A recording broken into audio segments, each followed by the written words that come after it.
on the Hour, sponsored by O'Reilly Auto Parts. I'm Steve Kathan. Back on U.S. soil soon, the bodies of 3 Americans killed in a drone attack that has amped up tensions in the Middle East. White House correspondent Ed O'Keefe. The president headed to Dover Air Base later this afternoon for that event. This is one of the more solemn military rituals that involves the remains of those killed being brought off of military aircraft, flag-draped coffins. The president will be there alongside their families. And then the president, at some point is probably set to announce here in the coming days whatever the U.S. response to this deadly attack will be. Iran's president said today his country will respond firmly if the U.S. attacks. The American retaliation is expected to focus on Iranian targets in Syria and Iraq. New economic numbers out today.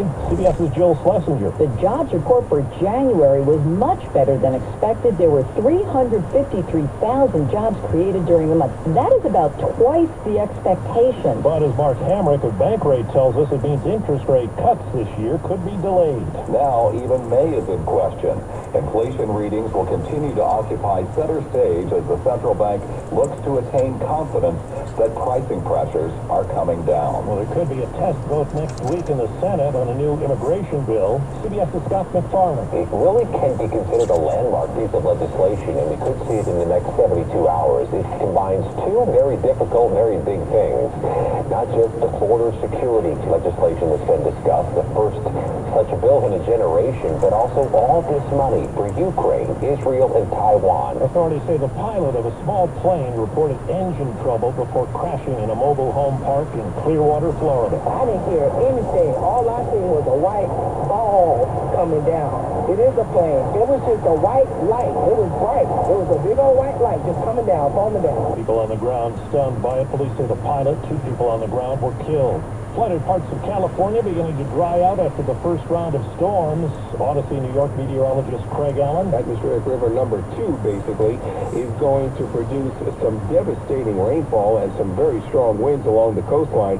But the biggest concern, once again, is the major flooding that will occur, especially up and down California's coastline and inland across the mountains and valleys. And this could turn out to be a 2 or 3 day event. Tesla is recalling nearly every vehicle it has sold in the U.S. because font sizes on some warning lights are too small to read. Wall Street, the Dow is up 63 points. NASDAQ is up more than 200 points. This is CBS News. Well, that's today's news. I didn't hear any good news, did you? I didn't think so. I guess it's all about perspective. The glass is half full. Well, as always, I'd like to thank you again for coming along with me on these Dash Cam News adventures. You know the drill. Peace, love, and all that hippie jazz. Bye-bye, everybody. It's 50 degrees in Vallejo, California.